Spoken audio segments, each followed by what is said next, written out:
Hoje a gente continua nossa série de ministrações sobre sermos marcados pela presença. E essa é a penúltima mensagem. Porque domingo que vem nosso pastor já vai estar aqui com a gente e ele vai encerrar com chave de ouro, falando um pouquinho, encerrando essa série toda que a gente viveu esses tempos. E hoje a gente vai falar sobre adoração e missão. Estava até conversando com o Gustavo ali atrás e disse, poxa, essa mensagem era minha. Disse, te vira. É minha vez agora. Mas é muito legal, é muito gostoso a gente falar de adoração e principalmente relacionado com missão. E você vai entender o que isso tem a ver hoje. E eu queria que você abrisse a sua Bíblia aí em Atos, capítulo 15, como está aqui no nosso telão. Eu vou ler alguns versículos para a gente entender um pouquinho a história, mas a ênfase está aqui no 16, versículo 16 e versículo 17. Enquanto os irmãos estão abrindo as Bíblias, só queria dar um aviso às mulheres chamadas Braves. Ontem nós tivemos nossa reunião e a gente deu um baile em vocês, tá? Ontem os homens bateu aí a meta de 48 homens. Mulher tinha 15, 16 aqui, né? Na sexta, não sei agora, mas tinha bem pouquinho. 60? Rapaz, pelo que eu contei nas câmeras, tinha bem pouquinho. Só um aviso para as mulheres, estamos chegando, tá? Mas, fora a brincadeira, foi um tempo muito bom. Né? Eu queria aqui concordar e que os homens concordassem comigo. Não foi um tempo bom ontem? Pronto. Foi meio bom, né? Não foi tão bom assim. Mas foi um tempo muito bom que a gente teve de adoração, né? A presença de Deus ali, as conversas, os testemunhos. A gente teve testemunho de cura, né? de restauração de vida, de perdão ali. Foi muito bom, muito interessante mesmo. Mas, voltando ao nosso texto, porque me deram mensagem já 7h30, e eu nem gosto de falar, vou prometer até às 8h, 11, sei, não vou prometer nada. Vamos lá, Atos 15, vamos ler aqui, do primeiro em diante. Alguns indivíduos que foram da Judéia para Antioquia ensinavam aos irmãos, e se vocês não forem circuncidados segundo o costume de Moisés, não podem ser salvos, dizia aqueles doutores da lei. O 2, tendo surgido um conflito e grande discussão de Paulo e Barnabé com eles, foi resolvido que esses dois, Paulo e Barnabé, e mais alguns fossem a Jerusalém, para se encontrar com os apóstolos e presbíteros para tratar dessa questão. Encaminhados, pois, pela igreja, atravessaram as províncias da Fenícia e Samaria, e narrando a conversão dos gentios, causaram grande alegria a todos os irmãos. Quando chegaram a Jerusalém, foram bem recebidos pela igreja, pelos apóstolos e pelos presbíteros, a quem relataram tudo o que Deus havia feito com eles.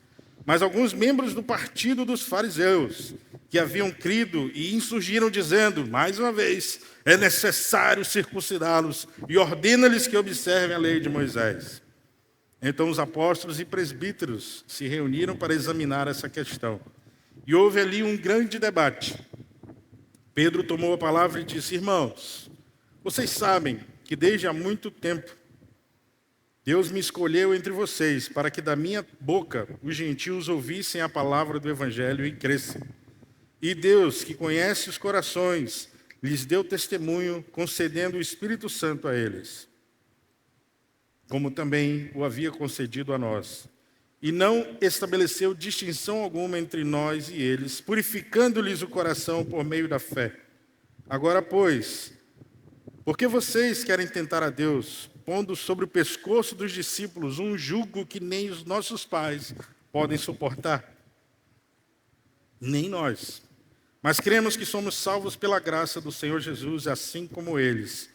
E veio Tiago e falou a toda a multidão silenciada, passando a ouvir Barnabé e Paulo, que contavam quantos sinais e prodígios Deus tinha feito por meio deles entre os gentios. E depois que eles terminaram, Tiago tomou a palavra e disse, irmãos, ouçam o que eu tenho a dizer. Simão acaba de relatar como primeiramente Deus visitou os gentios, a fim de constituir entre eles um povo para o seu nome. Com isso, concordam as palavras do profeta, como está escrito: depois disso, voltarei e reedificarei o tabernáculo caído de Davi. Reedificarei as suas ruínas e o restaurarei, para que o restante da humanidade busque o Senhor juntamente com todos os gentios, sobre os quais tem sido invocado o meu nome, diz o Senhor, que faz essas coisas conhecidas desde os tempos antigos. Mas julgo que não devemos perturbar aqueles que entre os gentios se convertem a Deus, mas escrever-lhes que se abstenham das contaminações dos ídolos, bem como a imoralidade sexual, da carne de animais sufocados e do sangue. Senhor, te agradecemos pela tua palavra. E eu te peço, em teu santo e poderoso nome, fala conosco nessa noite. Ministra aos nossos corações a tua vontade, assim como tu já ministrastes no meu, que eu possa ser instrumento teu, Senhor, para ministrar a tua palavra para esse povo, Pai, em nome de Jesus. Amém. O que a gente tem aqui? A gente tem vivido esses dias estudando sobre o tabernáculo de Davi, sobre a adoração dia e noite, buscar a presença de Deus todos os dias, todos os momentos da nossa vida. A gente já falou aqui sobre uma coisa, eu buscarei, e essa uma coisa eu vou buscar com todo o meu coração, que é buscar a presença de Deus. A gente já falou aqui sobre a procissão da Arca da Aliança, que veio de um lugar para outro, e teve um problema ali que ficou num lugar, depois ela veio e foi levada para um outro, e morreu alguém, e aquela arca ficou ali por um período, e depois foi. E ouvimos essa procissão toda, esse intervalo de tempo, estudamos sobre isso. Falamos também que Jesus habita no meio dos louvores do seu povo. Falamos também sobre o papel de Davi na criação do tabernáculo que tem o seu nome. Por que Davi se envolveu com isso? Qual foi o entendimento de Davi nisso tudo? E a gente vem falando sobre esses temas nesses dias todos. Falamos também sobre o fogo que não se apaga. Falamos também sobre a geração dia e noite. E eu acredito que Deus levantou pessoas dessa geração aqui nessa casa, nesses tempos. Falamos também sobre honrar a presença e preparar um lugar para a habitação de Deus. E falamos domingo passado, falamos sobre sacerdócio real, o sacerdócio de todos os santos. Eu, pelo menos, entendi que todos nós somos sacerdotes. Amém ou misericórdia? Amém, né? Não foi heresia, não, né? Eu entendi certo, beleza. Então, são tempos onde a gente vem estudando sobre um assunto e, de repente, eu trago para vocês agora um texto que não tem muito, vamos dizer assim, qual é a relação, pastor? E aí agora a gente vai entender disso. Para entender aquele que está nos visitando pela primeira vez, ou até quem está assistindo a gente, eu vou pedir para o pessoal do som me ajudar aqui. Eu acho que ele está muito forte. Se der, tem que vir com uma chavezinha para diminuir, por isso que está dando, soprando aqui. Voltando. Corta isso aí, tá? Não pagar esse mico online, não. Onde eu estava?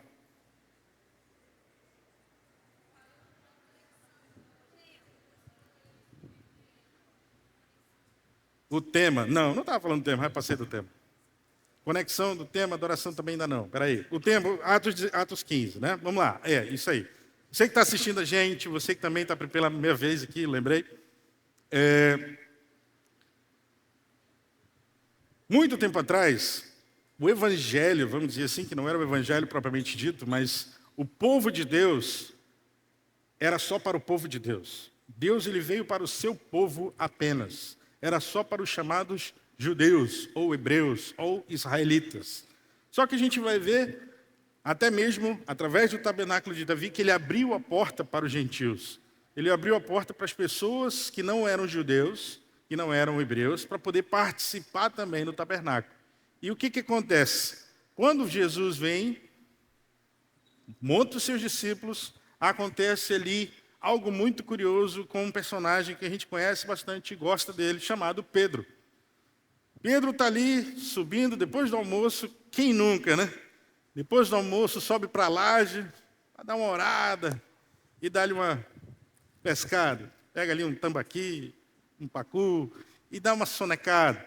E nessa soneca ele teve uma visão, onde ele viu um pano, como se fosse um pano, descendo, e ele viu todos os animais impuros, répteis, aves e tudo que era impuro, ele viu ali naquele lençol. E aí a voz vinha e disse: mata e come. E Pedro disse: não, Senhor, são animais impuros. Eu nunca comi e não vou comer. Aí a voz veio e disse: tudo que eu disser que é puro, então é puro. E pode comer. E aconteceu isso por 3 vezes. Mata e come. Pedro ali naquela briga ainda: não, é impuro. E a voz dizia: o que o Senhor purificar é puro. E ele acordou daquilo ali, ficou tentando entender. E de repente, ao mesmo, vamos dizer assim, paralelamente a isso acontecendo, estava Cornélio, um centurião lá na sua casa, gentil, não era judeu, e ele queria aprender mais de Deus, ele queria ouvir a palavra de Deus, mas ele não tinha essa oportunidade, porque ele não tinha esse acesso como não judeu. E ele estava lá, ele era um cara que ofertava para as boas causas, ofertava para a igreja, e ele queria ouvir mais, mas ele não podia, e ele orava: Senhor, estende a tua mão para esse povo. Eu quero aprender mais de ti. E ele estava nessa oração quando o anjo apareceu a ele e disse: ei, o Senhor ouviu a tua oração. Levanta dos teus servos aí e manda atrás de Pedro, para ele vir aqui e ele vai falar para você.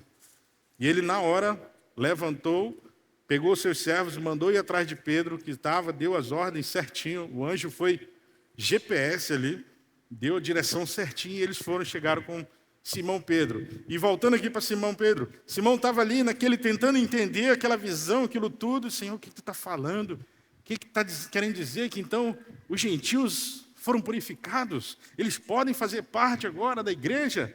Poxa, que maravilha! E tudo bem, de repente chega alguém: Pedro, tem gente chamando lá embaixo. E eles vieram enviado aí de um cara que mandou te buscar.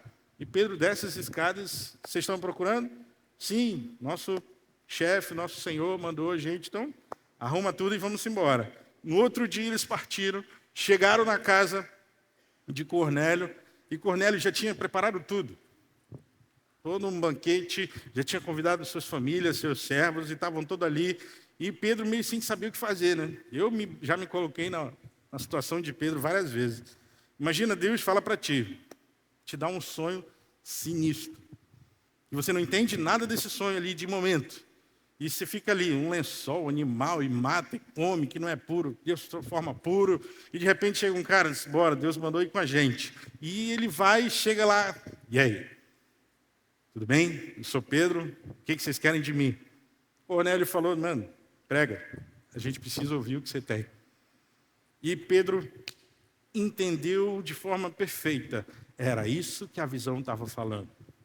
Que o evangelho também é para os gentios. E a partir daquele momento, Pedro saiu dali e começou a comunicar com os discípulos. E começou a falar para outros discípulos: olha, o Senhor autorizou, o Senhor purificou o povo gentil. E quem são os gentios? Todo mundo que não é judeu. Nós somos judeus? Eu não sei a tua linhagem aí, se você tem alguma formação judaica na tua família, nos teus antepassados, mas eu não me considero. Então eu sou manauara, amazonense, brasileiro, gentil. Então, por causa desse ato de Cornélio, lógico que não foi só Cornélio, tinha a vontade de Deus envolvida, mas esse start aqui de Cornélio nos proporcionou fazer parte dessa família. E o que estava acontecendo aqui, nesse momento em Antioquia? A igreja estava crescendo, o evangelho estava crescendo e os gentios também estavam se achegando. Só que aqueles judeus mais tradicionais começaram a dizer: ei, pode parar. Se esses gentios quiserem entrar para a nossa igreja, eles precisam obedecer às leis dos judeus, que era a primeira circuncisão, e seguir a lei de Moisés, guardar aqueles mandamentos todos que nós guardamos, porque essa religião é nossa e não deles. Eles estão sendo acrescentados, enxertados, e eles precisam se adequar. E Paulo, junto com Barnabé, estava aqui nessa discussão. Gente, não é assim, vocês não lembram não a história? Já aconteceu no passado, Pedro teve uma visão, e eles resolveram: vamos fazer o seguinte, vamos enviar Barnabé e Paulo até Jerusalém para que eles possam resolver lá com os discípulos originais que estão lá ainda, e que eles possam definir a resposta que eles vão trazer vai ser o que a gente vai levar. Paulo e Barnabé foram com alguns outros homens, fizeram essa viagem. No caminho, foram só viajando? Não, eles foram pregando.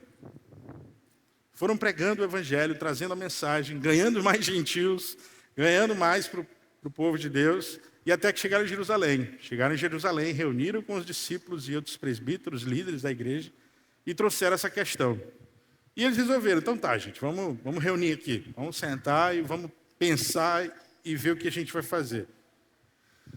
E eles sentaram e Pedro tomou a palavra, né, como o pastor ali da igreja, o líder da igreja de Jerusalém, começou a razoar sobre isso, começou a falar sobre. E ele citou, gente, vocês viram a experiência que nós tivemos com os gentios, a experiência que eu tive com Cornélio. Ele relembra disso. E ele vem e fala aquilo que eu acho maravilhoso. Eles não foram salvos por uma religião, eles foram salvos pela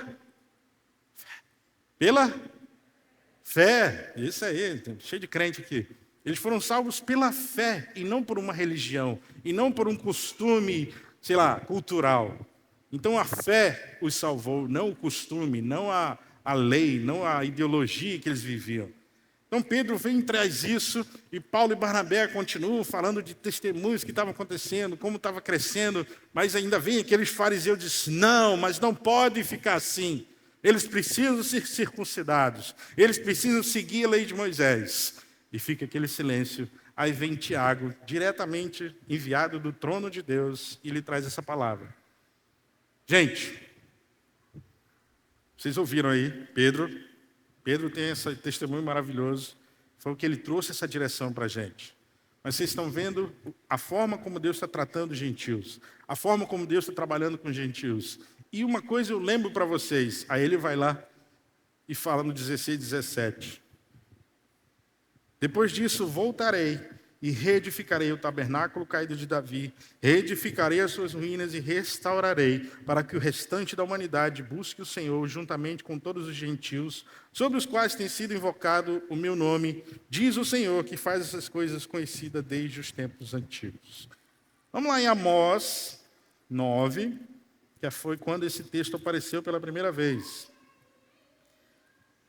Uma informação, Amós existe na Bíblia, tá? Amós 9, só que eles são só 9 capítulos, então fica bem apertadinho, quase a gente não vê. 9 e 11. Ele falando aqui da restauração de Israel espiritual, está aqui no meu em negrito em cima aqui falando. Naquele dia levantarei o tabernáculo caído de Davi, vou reparar suas brechas e levantá-lo nas suas ruínas, vou restaurá-lo para que volte a ser como era antes, nos dias da antiguidade. Como era o tabernáculo de Davi nos dias da antiguidade, quando ele começou. Vamos lá, gente? A gente já tem falado sobre isso esses dias todos. O tabernáculo de Davi era a presença de Deus 24/7, com louvor, adoração 24/7, levitas, gentios trabalhando no tabernáculo, servindo ali no tabernáculo ao Senhor, ministrando ao Senhor, jejuando, orando, era o que acontecia. Só que isso se perdeu com o tempo. Isso não aconteceu mais. Com o tempo, a gente vai ver aí, domingo que vem o pastor vai estar falando mais sobre isso. Mas a gente vai ver que o templo foi destruído, foi restaurado, voltava e parava de novo, dependendo do rei, daquele que assumia o reinado. E a gente começa a ver que morreu, parou, cessou. Só que Tiago vem nesse momento aqui e ele traz essa alusão. Gente, Amós falou lá atrás sobre a restauração dessa Israel espiritual. É chegado o tempo dessa restauração acontecer.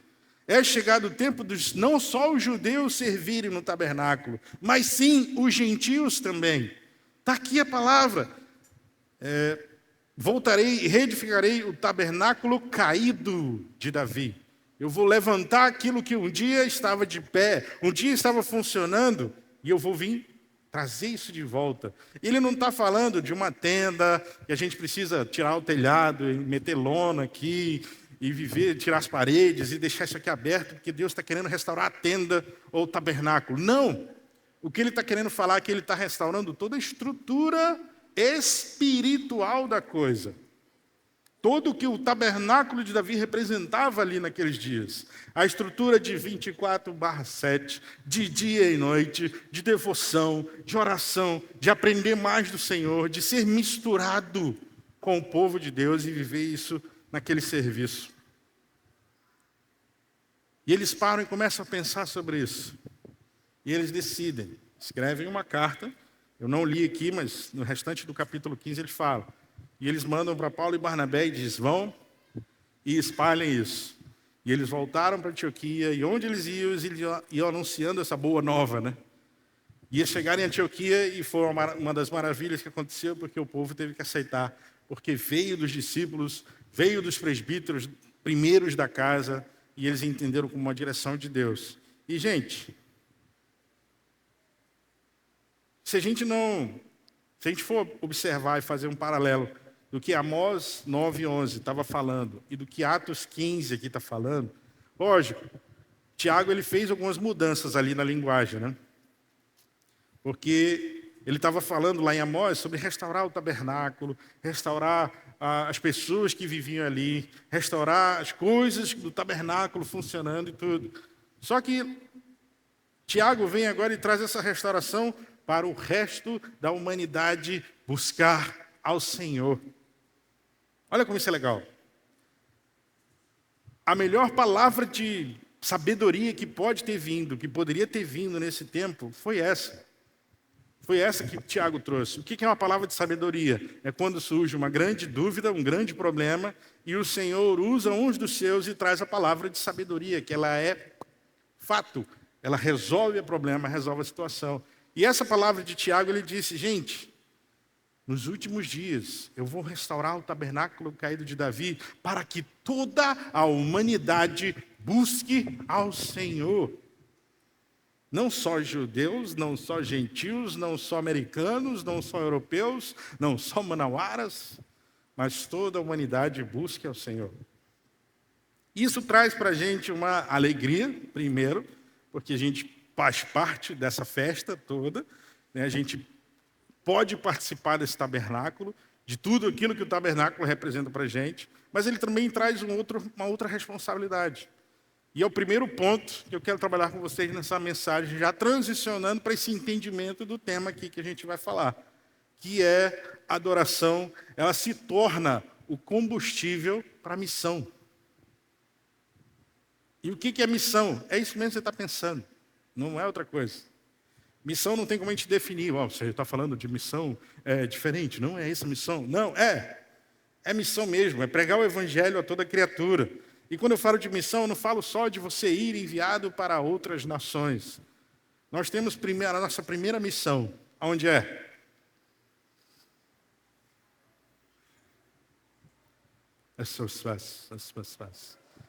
Nosso lar. Nossa primeira missão é nossa família. Ah, pastor, mas eu sou solteiro. Tu tem teus pais. Ah, pastor, mas eu não tenho mais pai nem mãe. Tu tem teus parentes. Nossa primeira missão é nossa casa. E daí a gente vai abrindo. Nossos vizinhos. Ah, pastor, tu não conhece meu vizinho. E eu não sei se eu quero conhecer. Mas é sua função orar por ele, pregar o evangelho a ele e trazê-lo a conhecer mais do Senhor. Porque a adoração se torna esse combustível para a gente, é porque a gente observa, esse povo de Antioquia, a igreja de Antioquia, ela estava vivendo uma compreensão diferente do que todas as igrejas anteriores tinham vivido.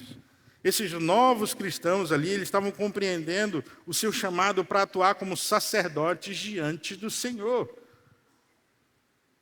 Se a gente for ver um pouquinho antes, em Atos 13, no versículo 2 e 3, ele diz assim, irmãos, presta atenção no poder desses versículos. Enquanto eles ministravam perante o Senhor e jejuavam, disse o Espírito Santo, separem-me agora a Barnabé e a Saulo para a obra que eu tenho chamado.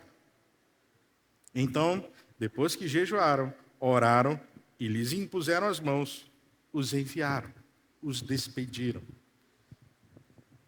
Olha a relação que a gente tem aqui de adoração e missão. Eles estavam fazendo o quê? Adorando. Em jejum, adorando ministrando na presença do Senhor, diante do altar do Senhor, diante da presença do Senhor, adorando ao que Deus estava fazendo, adorando a tudo aquilo que ele estava entendendo, e de repente vem alguém e diz: o Senhor está pedindo para levantar Paulo e Barnabé, e nós orarmos por ele, e eles serem enviados. Imagina no meio do momento de louvor que a gente teve hoje. Gente, eu estava esperando, sem brincadeira. Quando estava aqui, o Abias e a Raquel, naquele momento só instrumental, eu disse: agora vai pegar.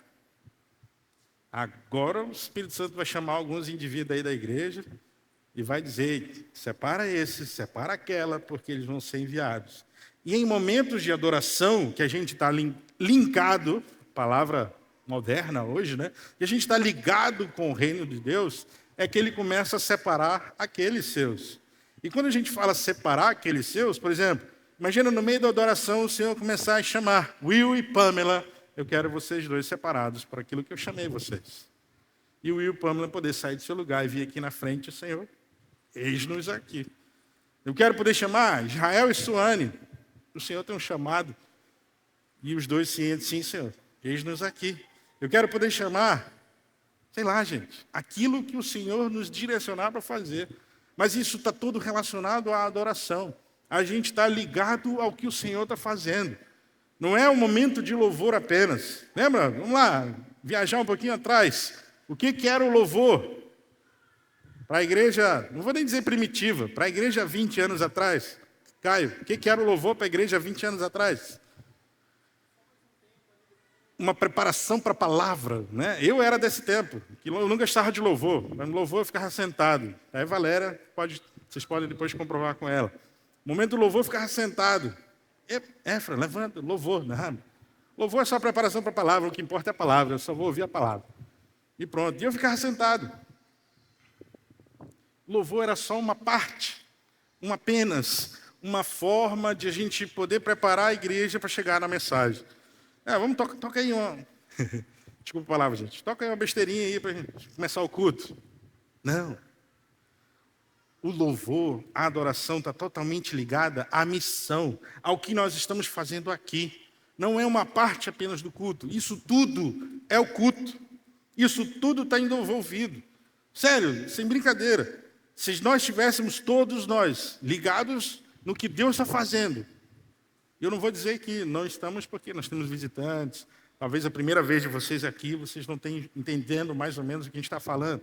Mas, a partir do momento que a gente está entendendo, está começando a viver isso, e como os de Antioquia, imagina esse nível de conhecimento, de crescimento espiritual.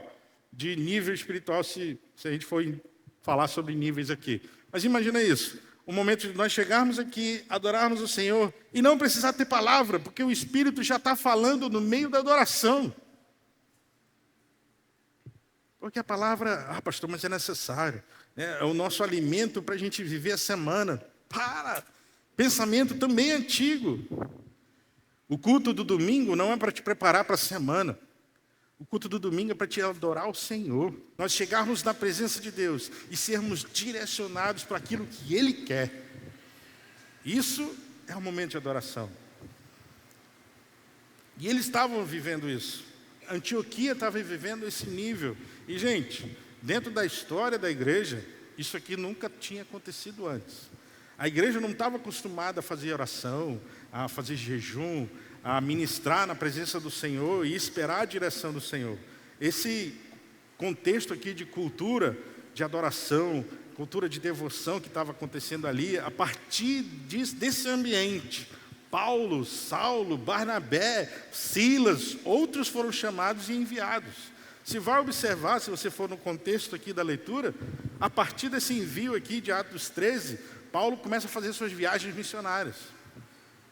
E ele começa a propagar o evangelho agora a toda criatura, não só aos judeus, mas também aos gentios, aqueles de Roma, para quem ele foi enviado como primeira forma, como última forma, né? Paulo ele tinha esse chamado para trabalhar com os de Roma, com os italianos. Só que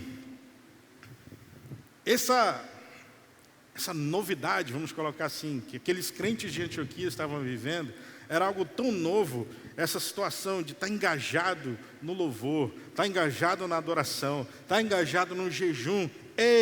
evangelismo transcultural, olha que palavra legal, Gustavo, evangelismo transcultural, isso a igreja de Antioquia estava vivendo como rotina, só que isso não era normal, isso aqui só tinha acontecido antes, uma única vez, quando o povo começou a ser perseguido em Jerusalém, e a igreja foi destruída, templo no caso, e eles tiveram que sair e ir para outras terras. E essa saída começou um evangelismo em outros povos e outras cidades de forma estrondosa. E parou, porque os povos começaram a crescer e parou aquela perseguição e eles pararam com isso. Antioquia continuou. Se hoje nós, como gentios, podemos estar aqui reunidos num templo, fazendo um culto ao Senhor, muito disso nós devemos agradecer à igreja de Antioquia, que iniciou esse movimento de evangelismo transcultural associado à adoração, jejum e oração. Isso é uma das coisas que nós devemos a esse povo, porque eles iniciaram esse processo. E uma das principais atividades dessa comunidade era ministrar o Senhor na adoração e também, a partir desse ambiente, enviar missionários. Olha que loucura isso. Se a gente for olhar com os nossos olhos de 20 anos atrás, como é que eu vou enviar um missionário no meio do louvor? Por quê? Mas o louvor é só uma parte do culto. Como é que eu vou enviar alguém? O louvor não é só uma parte. O louvor faz parte do culto. O louvor é aquele momento onde nós estamos sendo trabalhados, onde o Espírito está trabalhando no nosso interior. Quando você está aqui dizendo santo, santo, santo, sem ao menos querer dizer santo, mas você está repetindo, porque está todo mundo repetindo, o Espírito Santo está trabalhando no teu coração. A adoração está trazendo essa mudança. Quer ver um exemplo de mudança através da adoração, uma transformação através da adoração? A gente cantando agora, a único que é digno. Eu imaginei Paulo e Silas na prisão. Vamos viajar lá, para esse contexto.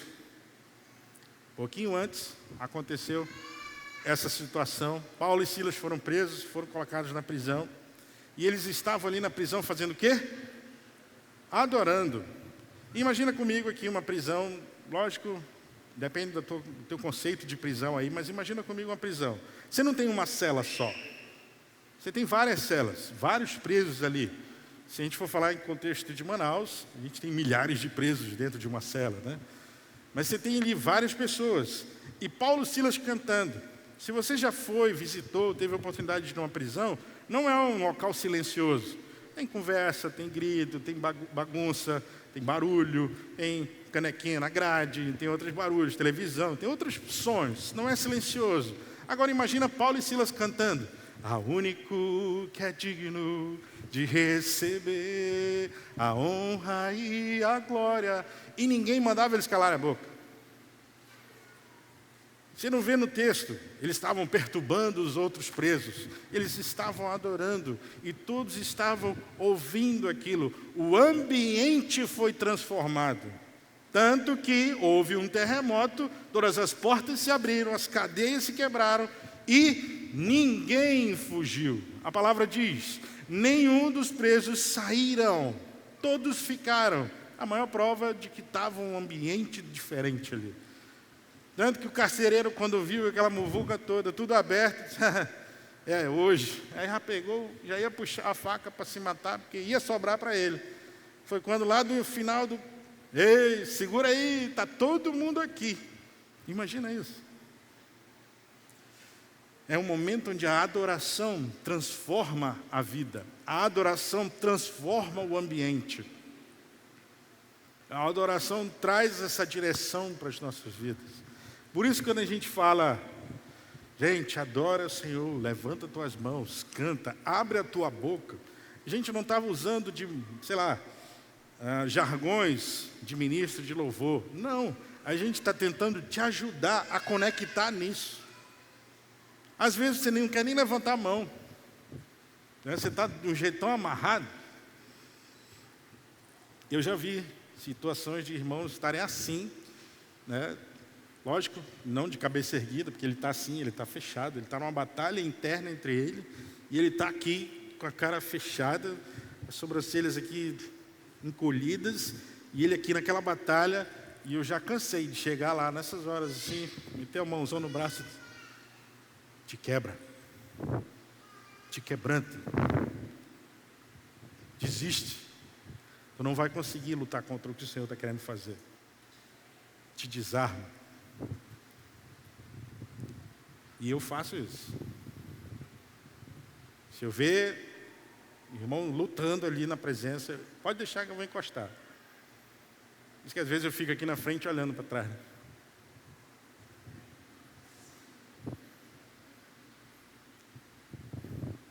Aí eu vou lá. Todas as vezes que a gente luta contra algo, principalmente que o Senhor está querendo, a gente está perdendo o tempo. Gente, mas tem todo tipo de motivos. Você pode ter medo, dúvida, será que isso é Deus? Será que eu vou cair endemoniado aqui? Aí você prefere se fechar. Eu estou sentindo algo estranho, eu acho que eu vou cair, minhas pernas estão bambas, eu vou cair possessa. Não, te entrega a esse momento. Se você chegar ao caso de cair possesso, é aqui o momento de você ser liberto. Mas eu vou passar vergonha na frente de todo mundo. Mas e aí, você prefere servir a um Deus vivo, livre, ou você servir a um caba que só quer a tua destruição e você não quer passar essa vergonha? Fica a dica para você pensar.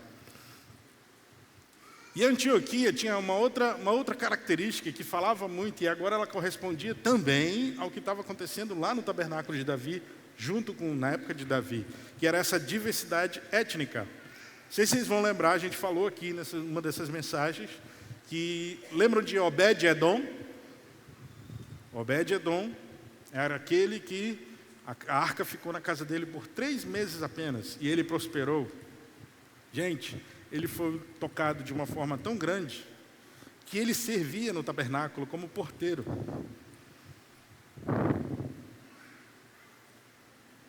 Quem são os porteiros da nossa igreja? A hospitalidade. Imagina Obed-Edom ali, posso te ajudar? Abrindo a porta, seja bem-vindo. Ele queria estar envolvido, porque ele passou nos 3 meses naquele tempo com a arca lá, ele queria viver isso o resto da vida dele. E essa oportunidade o tabernáculo de Davi trazia, não só para os judeus, mas para todas as nações. Tanto que, que legal, marcou aí. Tanto que, 1 Crônicas 16, quase o Caio leu o texto. 23 e 24 diz assim, que foi o primeiro cântico entoado no tabernáculo de Davi. Cantai ao Senhor em toda a terra, proclamai de dia em dia a sua salvação, anunciai entre as nações a sua glória e entre todos os povos as suas maravilhas, porque grande é o Senhor e muito digno de ser louvado. Ele não estava falando, é só para os judeus, é só para o povo de Deus. Não, ele estava dizendo, anunciai para todo mundo as maravilhas do Senhor. O tabernáculo de Davi trazia isso para a gente. E a igreja de Antioquia estava vivendo isso também. Se a gente for ver em Atos 13, capítulo 1, a gente vai ver mestres, levitas, sacerdotes, servindo também ali nessa igreja. De outros povos, gentios, ajudando nisso tudo. Porque Antioquia também estava estendendo o limite do que era aceitável na adoração, na liderança e também na missão cristã. E esse é o entendimento que eu peço para a gente hoje. A ideia de Deus convidando todas as pessoas a se relacionarem com Ele, inserindo no próprio fundamento da ordem da adoração davídica. Nós estarmos vivendo em adoração, em comunhão, seguindo uma direção que Davi entendeu lá atrás. E isso ecoa hoje. Eu creio, sim, Efraim, que nós estamos vivendo um tempo onde o tabernáculo de Davi caído está sendo restaurado de novo. E nós, Missão, Paixão e Compaixão, temos a oportunidade de estarmos vivendo isso e talvez entendendo isso primeiro que muitas igrejas. Pastor, isso nos faz especial. Não, isso nos faz conectados com a vontade de Deus. Especiais são só para alguns. Nós estamos só conectados com a presença de Deus. Nós estamos só entendendo o que Deus está fazendo. Nós estamos só buscando a vontade de Deus. Enquanto muitos estão buscando a prosperidade, muitos estão buscando riquezas próprias, nós estamos buscando a presença de Deus. Nós estamos sendo curados e transformados através da adoração ao Senhor, sendo puros, ministrando ao Senhor, no altar do Senhor, diante do Senhor, através de oração, através de súplicas, através de jejum, de devoção, de buscar a presença do Senhor com todo o nosso coração. John Piper fala uma coisa: a adoração é, portanto, o combustível, e ele acrescenta, e meta das missões. É a meta das missões porque simplesmente procuramos levar as nações ao júbilo inflamado da glória de Deus. Mas a adoração também é combustível das missões, porque a paixão por Deus em adoração precede o oferecimento de Deus por meio da pregação. Você não pode recomendar o que você não aprecia. As missões começam e terminam com a adoração. Vamos lá. Você já foi num restaurante e gostou muito do lugar? O que você faz? Hoje em dia tem uns blogueiros, né, que estragaram meio que isso, né? Eles fazem isso para receber, né? A gente fazia isso de graça. Ah, pai, já foi no lanche fulano de tal? Aquele lanche é top, quicão de lá, ó, show, pizza muito boa, tal. Agora, se você não gosta do restaurante, o que a gente faz? Nunca mais piso lá e não recomendo para ninguém. É a mesma coisa que acontece com a adoração. É a mesma coisa que acontece. Se nós não apreciamos esse deleite ao Senhor, se nós não apreciamos esse processo de busca ao Senhor, de querer cada vez mais conhecê-lo, cada vez mais ser parecido com Ele, ter o caráter dele nas nossas vidas, eu não vou conseguir passar isso para ninguém. Eu não vou querer passar isso para ninguém. Ah, o que você achou do culto? Ah, não gostei não, igreja estranha. O pastor parecia um padre lá na frente. Cruz, tudo que era canto tinha uma cruz, não sei não. Tudo preto, cinza, negócio meio estranho. As lonas pretas também. Estranho, sinistro. Mas e aí? Qual é a tua meta? Eu falo, a adoração, ela é combustível para a missão. E nós devemos indicar aquilo que nós apreciamos. Se você aprecia a presença do Senhor, indique isso. Chame seus amigos, chame seus parentes. Quiser falar da gente de forma, vamos dizer assim, inversa, né? Aquela psicologia inversa. Rapaz, vai lá ver nossa igreja, tem uma cruz lá enorme. Vai lá ver. O cara vem pela curiosidade da cruz, né? Chega aqui, a cruz pega na cabeça dele, ele fica.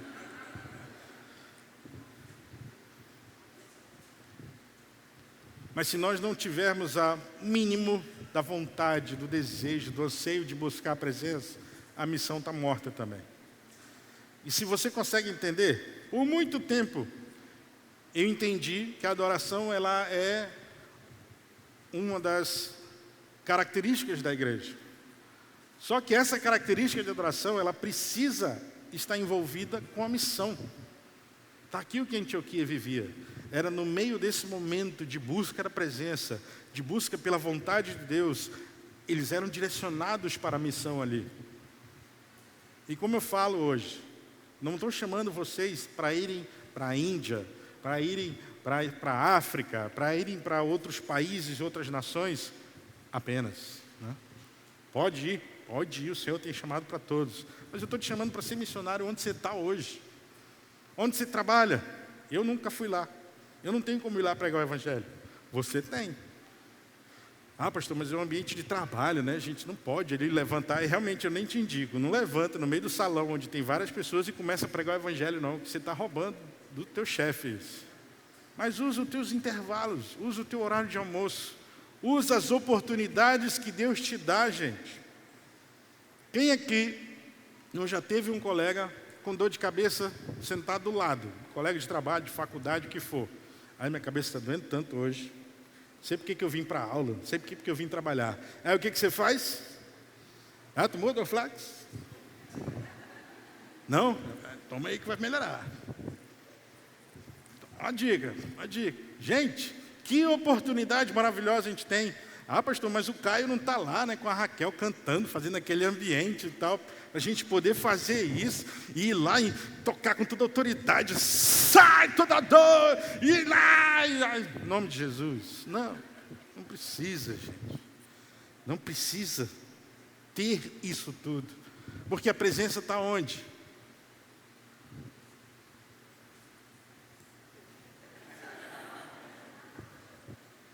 Está em nós. O Senhor, Ele não, lógico, Ele habita no meio dos louvores, sim, aqui, louvor congregacional, quando nós nos reunimos como família para adorar o Senhor, sim. Mas e quando a gente está separado? Cada um no seu quadrado, né? Cada um no seu campo, cada um no seu trabalho, na sua vida.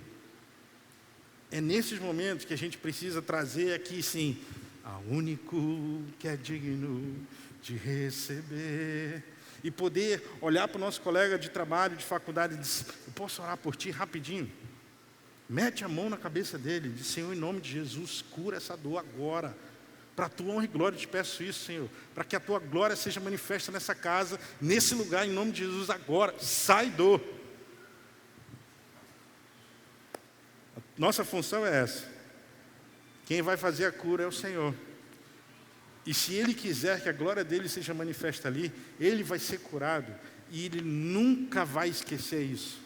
Todas as vezes que Ele tiver com uma dor, Ele vai lembrar de quem? De ti. Todas as vezes que Ele tiver um aperreio, Ele vai lembrar de quem? De vocês, de mim. Por quê? Nós fomos canais de Deus naquele momento na vida daquela pessoa. Ah, pastor, mas será que essa missão aqui pode ser para outras nações, outro estado, outro país?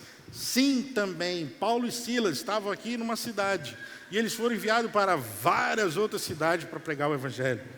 Vocês vão? Sim. E, gente, está aqui Gabi que não me deixa negar. Uma vez a gente estava conversando, 1800 em Quebradinho, que nós como MPC, essa risada dela é show. Nós como MPC... Nós iríamos ter uma igreja, nós iríamos ser uma igreja que nós iríamos encontrar nos aeroportos. Lembra disso, Gabi? Está indo para onde?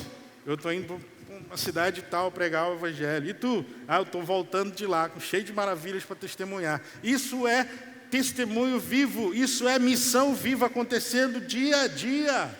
Ah, pastor, mas eu tenho trabalho, eu não posso largar e para o campo missionário assim, fazer missão. É o meu sonho, mas eu tenho que pagar minhas contas. Seja missionário onde você está agora. Adoro o Senhor hoje aqui, para poder você chegar lá e ecoar isso na vida das pessoas lá. Se encha hoje aqui para chegar lá cheio do Espírito e ser palavra viva na vida daquelas pessoas. Meu intuito hoje aqui é trazer esse entendimento para vocês. Nós não só adoramos aqui para hoje, para agora, nós adoramos aqui para a eternidade. Para o que nós vamos fazer para a nossa vida inteira, é o que nós fazemos aqui. Isso deve ecoar para o resto da nossa vida, o que a gente faz aqui. Por isso, momento de louvor não é apenas uma parte do culto. O momento de louvor é quando nós entendemos aquilo que Deus quer comunicar para o seu povo. E entendemos aonde Deus quer nos levar.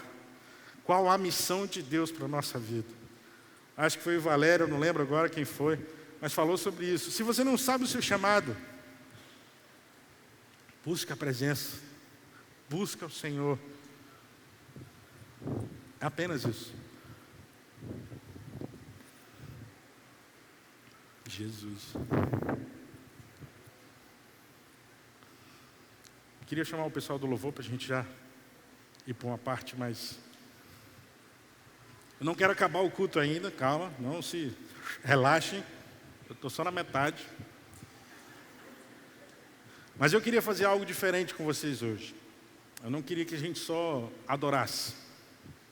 Eu queria que todos nós, com todo esse entendimento que a gente teve nessas mensagens, do marcados pela presença, como sacerdotes e sacerdotisas do Senhor nessa casa. Eu queria que nós pudéssemos levantar, não agora, mais para frente, estou só já dando a direção. Levantar dos nossos lugares, procurar alguém E esse alguém você vai orar tudo aquilo que a gente falou hoje aqui. Você vai pedir para a presença de Deus vir sobre essa pessoa. E que essa adoração seja o combustível para a missão que essa pessoa tem. E depois desse momento de oração nós vamos juntos adorar o Senhor. Nos enchermos desse combustível. Porque Manaus precisa ser abalada. O Brasil precisa ser sacudido pelo Evangelho real e vivo. É revoltante ouvir o que está acontecendo no nosso país. Não estou falando só de política, eu estou falando de tudo. Violência, roubos, acidentes, imprudência no trânsito, na casa, nos trabalhos. Isso tudo está tomando conta da nossa nação, tomando conta da nossa cidade. E nós, como cristãos, nós precisamos nos posicionar, dizendo que isso basta. Porque quem manda aqui ainda não é o Senhor, porque Ele ainda não veio. Mas nós estamos aqui sinalizando esse retorno dEle e preparando o caminho para o Rei chegar.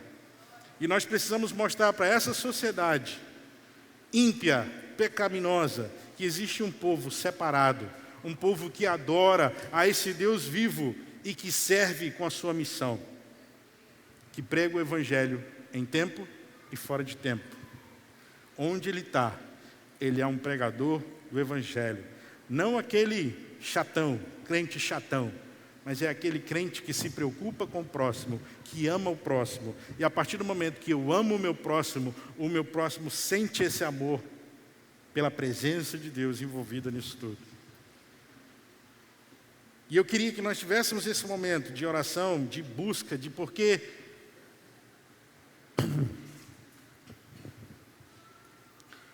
nós gostamos disso, não é verdade? Quem aqui não gosta de adorar o Senhor?